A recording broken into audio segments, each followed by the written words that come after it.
Benvenuti in Community FVG, un viaggio nei territori del Friuli Venezia Giulia.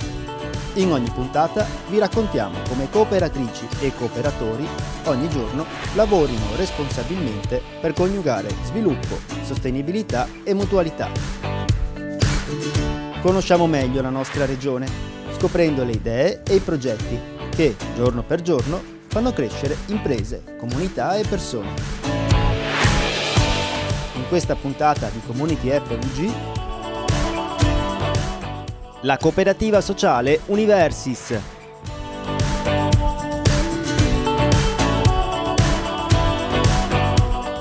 L'abbecedario cooperativo, la nuova rubrica con Mario Passon.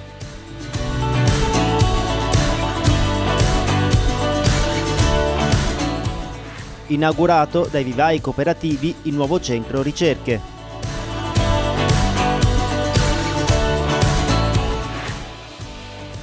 Aperte le iscrizioni ai laboratori di teatro partecipato contro la violenza sulle donne.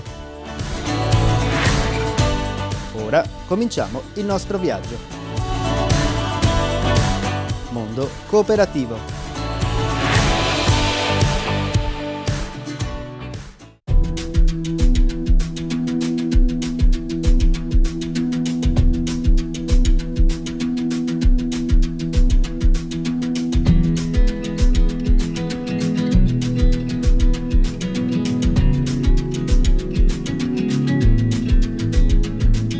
Universis è una cooperativa sociale di tipo A che nasce verso il 1990, ha 25 anni di storia, quasi 30 ormai, e negli anni si è sviluppata lavorando in 3 aree di intervento: l'area disabilità, l'area minori e l'area anziani. Nel tempo è cresciuta ed è un soggetto che lavora a livello nazionale, essendo presente in una decina di regioni italiane, concentrata generalmente nel nord, ma lavorando anche in Sardegna, in Calabria e nel Lazio.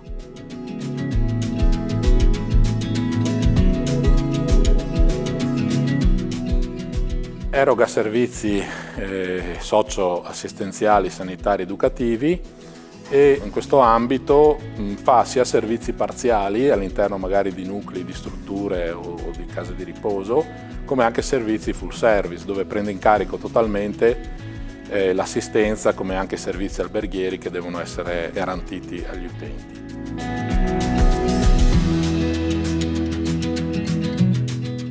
Negli anni, come dicevo, è cresciuta, ad oggi ha circa 3.500 addetti, di cui più dell'80% sono soci, perché per noi la mutualità è comunque un principio che vogliamo perseguire, e quest'anno pensiamo di sviluppare circa 95 milioni di euro di fatturato, e siamo anche impegnati in iniziative di sostegno ad altre cooperative, come per esempio Grado Riabilita, l'iniziativa sull'ospizio marino.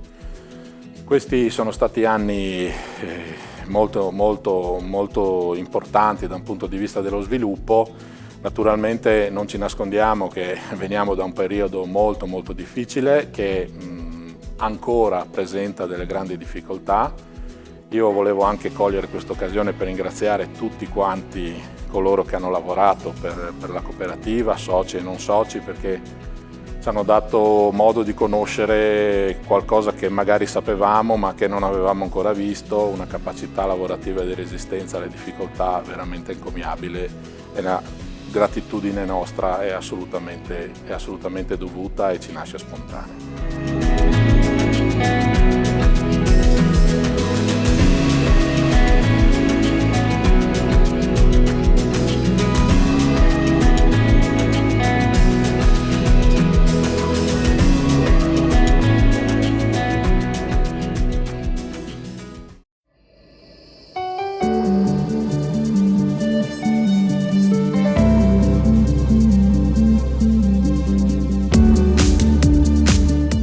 I vivai cooperativi Rauscedo hanno un nuovo moderno centro di ricerca. Per i vivai, realtà di eccellenza che grazie al lavoro dei soci esporta le barbatelle in tutto il mondo, si tratta di un ulteriore salto di qualità che colloca la cooperativa in una posizione di leadership globale. Nel centro si realizzano ricerche finalizzate a selezionare le barbatelle che meglio rispondono ai requisiti della viticoltura contemporanea, alle prese con fattori esogeni quali il cambiamento climatico, ma anche le più recenti normative comunitarie ed internazionali in materia di riduzione dell'utilizzo di prodotti fitosanitari. Il nuovo VCR Research Center rappresenta l'evoluzione di un centro di ricerca nato nel 1965. Negli ultimi anni la ricerca dei vivai cooperativi, fondati nel 1933, si è concentrata sul miglioramento genetico per realizzare varietà resistenti alla peronospora e all'oidio, che rappresentano la prosecuzione della collaborazione avviata dal 2006 con l'Università di Udine.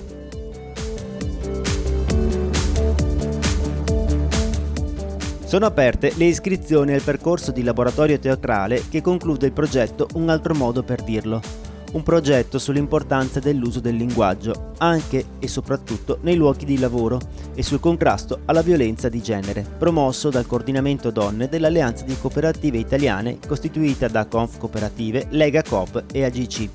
Il percorso di teatro partecipato si svolgerà al Teatro Palamostre di Udine in 4 serate, dalle 17 alle 22 il 4, 11, 18 e 19 novembre prossimi.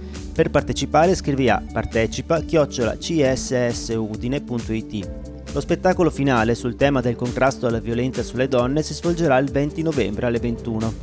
Un percorso innovativo che attraverso la partecipazione e il coinvolgimento di attori e pubblico intende sensibilizzare su un tema di grande attualità nell'ambito del percorso che le centrali cooperative stanno svolgendo con il supporto della Commissione regionale per le pari opportunità e della Consigliera regionale di parità.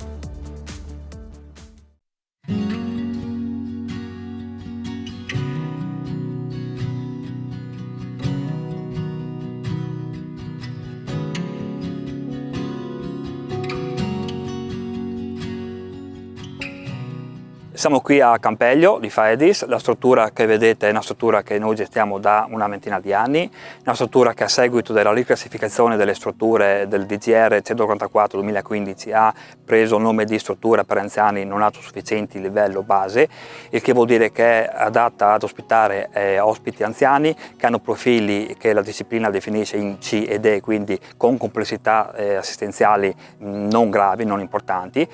E questo ci consente, anche rispetto a quella che è la logistica, gli spazi di cui siamo a disposizione, di poter garantire quello che è il mantenimento delle capacità funzionali residue dagli ospiti, appunto approfittando anche e soprattutto delle belle stagioni e coinvolgendo nelle varie attività che la cooperativa organizza nel corso dell'anno.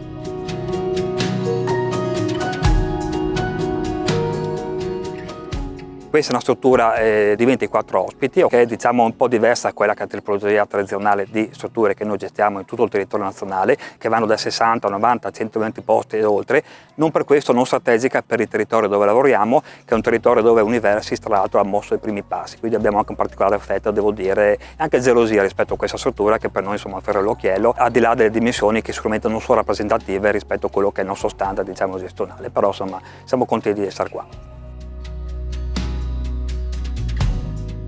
Ci tengo a ringraziare anche l'amministrazione comunale di Faedis che ha sempre collaborato con noi in maniera fattiva rispetto a quella che è la gestione di questa piccola realtà ma importante del territorio. Universis, per chi ci conosce, sa che gestisce strutture in tutta Italia, servizi per anziani, minori, disabili a 360 gradi in tutto il territorio nazionale, Sardegna compresa, in strutture anche sicuramente di maggiore complessità rispetto a questa, per servizi alla persona a 360 gradi.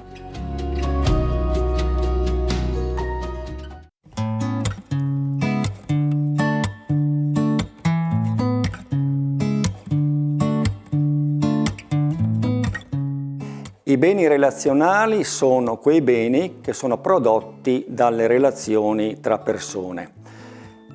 Anche in economia usiamo questo concetto che è stato introdotto per la prima volta dall'economista Benedetto Gui nel 1986.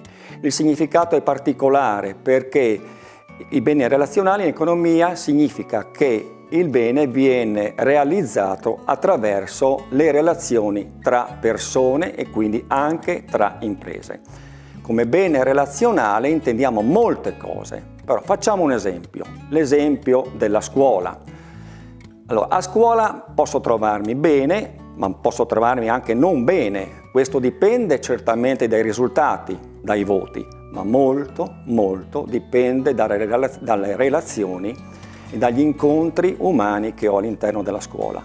Un molto che è praticamente tutto quando abbiamo a che fare con bambini, con giovani, con ragazzi, con persone malate o con i nostri anziani, i nostri genitori anziani. La condizione fondamentale per realizzare beni relazionali è che richiedono una condivisione volontaria che si fonda su valori importanti come il perdono, la cooperazione, l'amicizia, la fiducia e la coesione sociale.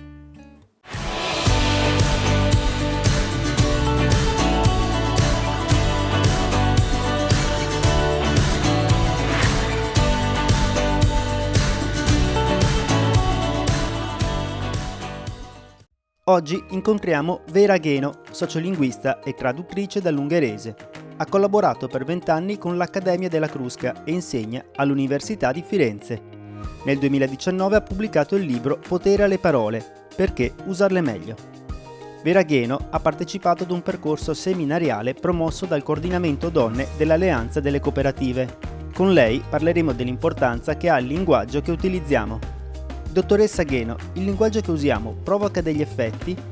Perché la scelta delle parole è così importante? Il linguaggio che usiamo provoca degli effetti sulla realtà, anche se di solito si pensa che sia il contrario, cioè che sia solo la realtà a avere dei riflessi, diciamo così, linguistici. E invece le parole che usiamo ci permettono di fare una cosa, di vedere meglio o di non vedere determinati aspetti della realtà. Noi tendenzialmente vediamo ciò a cui abbiamo dato un nome perché di quello possiamo parlare. Se una cosa non ha un nome non ne possiamo parlare. Da questo nasce la necessità di chiamare le cose e possibilmente nella prospettiva di una pacifica convivenza delle differenze, no? Quindi anche tra le diversità degli esseri umani, nominare la diversità correttamente. Lei ha scritto: ciò che non viene nominato non esiste. Che significa? E che cosa può significare, in particolare, pensando al ruolo femminile nel mondo dell'impresa e delle professioni? Ciò che viene nominato non esiste perché, appunto, non avendo un nome, non rimane impigliato nella nostra rete linguistica che noi sovrapponiamo alla realtà per capirla. Se noi continuiamo, ad esempio, a non nominare le donne che lavorano al femminile, ogni assessora, ogni amministratrice delegata e così via continuerà a rimanere una specie di panda rosa, di eccezione all'interno di una regola invece maschile. In più, noi non ci pensiamo mai, ma le nostre scelte linguistiche hanno delle conseguenze anche molto grosse sui software diciamo di tipo linguistico, sugli strumenti digitali linguistici che noi usiamo. Per esempio, se noi continuiamo a non usare i femminili professionali, anche i traduttori automatici continueranno a non tradurre ministra, per esempio, o assessora, perché semplicemente basandosi su un criterio statistico non ci saranno abbastanza occorrenze, ossia ripetizioni del femminile, da essere preso semplicemente in considerazione. Durante un webinar con le donne cooperatrici del Friuli Venezia Giulia, lei ha raccontato quanto conta la poca presenza delle donne in ruoli direttivi nella costruzione del linguaggio. Ce lo rispiega? Il modo in cui è fatto il linguaggio ovviamente rispecchia la società, quindi rispecchia il modo in cui funziona la società. Ma appunto c'è anche il viceversa, perché il fatto che non ci siano tante donne in ruoli apicali, quindi ruoli diciamo molto in alto, fa sì che facciano fatica a entrare nell'uso i femminili, quindi si tende a non pensare a una direttrice di una rivista o appunto a un'amministratrice delegata e così via, perché si continua a pensare a questi ruoli al maschile, ma non pensare questi ruoli al femminile, quindi non usare i femminili, ha anche un influsso negativo sulle generazioni successive, perché, e anche su questo sono state fatte delle prove, se noi continuiamo a pensare e a parlare di ruoli apicali al maschile, noi trasmettiamo questo stesso immaginario anche ai bambini e poi ai ragazzi attraverso per esempio i libri di scuola. Quindi una delle cose infatti che oggi si stanno facendo molto, insomma uno dei fronti su cui ci si concentra molto, è proprio quello della rimozione degli stereotipi neanche apertamente sessisti, ma anche un po' sotto traccia sessisti dai libri di testo. Ad esempio, non fare sempre l'astronauta maschio o il presidente maschio e la sarta donna e la segretaria donna, ma anche mischiare ad esempio le figure presenti in questi ruoli. In questo modo sembra, diciamo, quasi strano pensare che abbia tutto questo significato una scelta del genere, ma in realtà ci sono le prove che così cambia anche ciò che bambine e bambini immaginano di poter fare nella vita. Sui temi del linguaggio femminile o del rapporto maschile e femminile, dopo 18 anni di insegnamento, qual è la sua impressione sui cambiamenti in atto nella società e tra le giovani generazioni? Allora, è inevitabile che si veda, che ci si renda conto che le cose stanno cambiando. Che cosa sta cambiando davvero? Beh, intanto io vedo che sta cambiando il modo in cui i ragazzi di oggi, i giovani di oggi, concepiscono proprio le questioni di genere. Sono moltissime le persone giovani, diciamo generazione Z, quindi quelli successivi ai millennial, che si dichiarano fluidi, nel senso di non avere neanche un'identità di genere particolarmente specifica. E questa è una cosa secondo me interessante da seguire, perché provocherà una serie di necessità linguistiche alle quali poi sarà divertente vedere come si darà risposta. Però c'è anche un'altra questione. Se i ragazzi di oggi vogliono preservare questa loro elasticità di genere, dovranno sicuramente anche impegnarsi ad esempio nei confronti della questione dei femminili professionali, perché anche se non sembra le cose sono collegate. Imparare che la diversità è un extra, è qualcosa di bello, è qualcosa che colora la nostra società, anche se è una sfida, è forse quello che deve succedere nei prossimi anni, insomma è quello di cui bisogna tenere in qualche modo conto. Quindi quello che dico sempre ai ragazzi più giovani è va bene che siete fluidi, ma ricordatevi che poi a un certo punto della vostra vita entrerete in un sistema sociale che cercherà di rimettervi nelle caselline maschile e femminile, quindi se volete anche preservare questo senso di fluidità dovrete un po' insistere per farlo, perché la società istintivamente è sempre reazionaria. Ma i messaggi positivi che si possono dare sono tanti. Per esempio, il fatto stesso che noi stiamo parlando di questioni di lingua è qualcosa di super positivo. Vuol dire che molto più di prima le persone sentono la lingua come fatti loro, cioè come qualcosa di cui si devono occupare, e magari oltre che volersene occupare c'è anche un desiderio sincero da parte di molti di capirci di più. Allora, avere più sicurezza nell'uso della lingua e più conoscenza in ambito linguistico è qualcosa che tendenzialmente rende migliori le nostre vite. Perché? Beh, perché noi siamo esseri basati sulla parola e la nostra società stessa è basata sul logos, cioè sulla capacità di parola. Quindi questo interesse per la lingua non può che portare frutti positivi.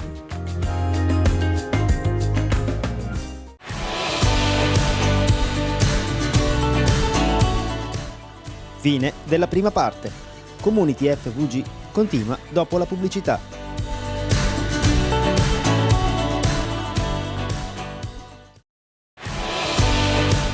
Ben ritrovati in Community FVG.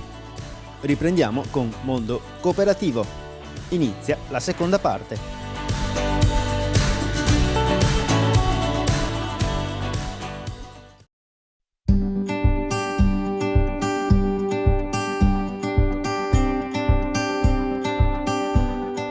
La cooperativa FVG Servizi è nata nel 2014, è una cooperativa di tipo B, pertanto una cooperativa che è sensibile per legge alle persone svantaggiate. Per legge dovremmo avere un 30% di persone svantaggiate, ma Cooperativa FVG Servizi ha sempre avuto dei parametri tra il 40 e il 50%.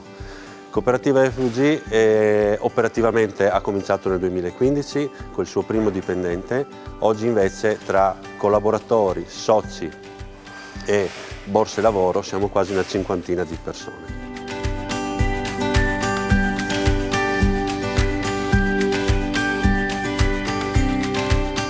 Questi 5 amici si sono incontrati come si fanno normalmente a un bar e hanno deciso di aprire questa cooperativa per fare del bene nel territorio, creare qualcosa di nuovo. La gestione della cooperativa FVG è sempre stata di queste 5 persone in modo gratuito, la gestione appunto perché l'obiettivo della cooperativa era quello di dare un servizio alla comunità. Nel 2019 è stato deciso di dare un printing difference alla cooperativa, gestire questa cooperativa più a livello manageriale e pertanto il Consiglio di amministrazione mi ha chiesto di poter essere più presente e pertanto dedicarmi al 100% alla cooperativa. I frutti di questo anno che è passato dal settembre 2019 a settembre 2020 si è visto un incremento della cooperativa attorno al 30%. Cosa è dovuto al nostro business core? È rimasto sempre le pulizie, che oggi è ancora un 50% del nostro fatturato. Poi abbiamo le squadre del verde, dove abbiamo sia privati che appalti pubblici, facchinaggio, e recentemente siamo iscritti all'albo gestori ambientali, categoria C1, che ci permetterà di partecipare degli appalti per le ecopiazzole.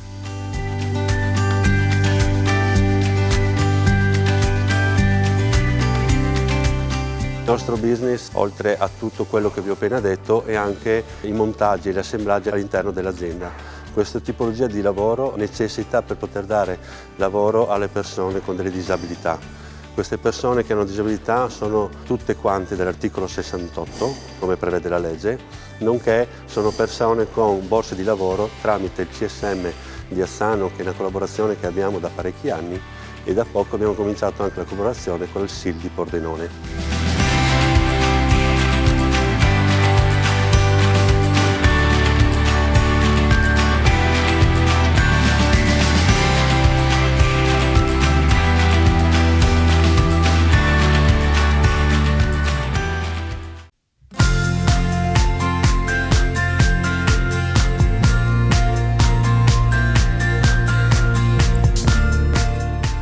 FVG Servizi, per quanto riguarda gli assemblaggi internamente, è di varia gamma, può essere dall'assemblaggio finito, pertanto la rivettatura, assemblaggio di particolari tra di loro e imballati, oppure solamente delle piccole particolari lavorati internamente che vengono dati in conto lavoro e restituiti al cliente. Un altro tipo di business che abbiamo è quello di avere in cessione delle aree all'interno delle aziende, tipo i magazzini con i nostri mulettisti, dove abbiamo delle attività ben precise che gestiamo anche l'attività all'interno dell'azienda in autonomia e diamo carico e scarico e il materiale in produzione.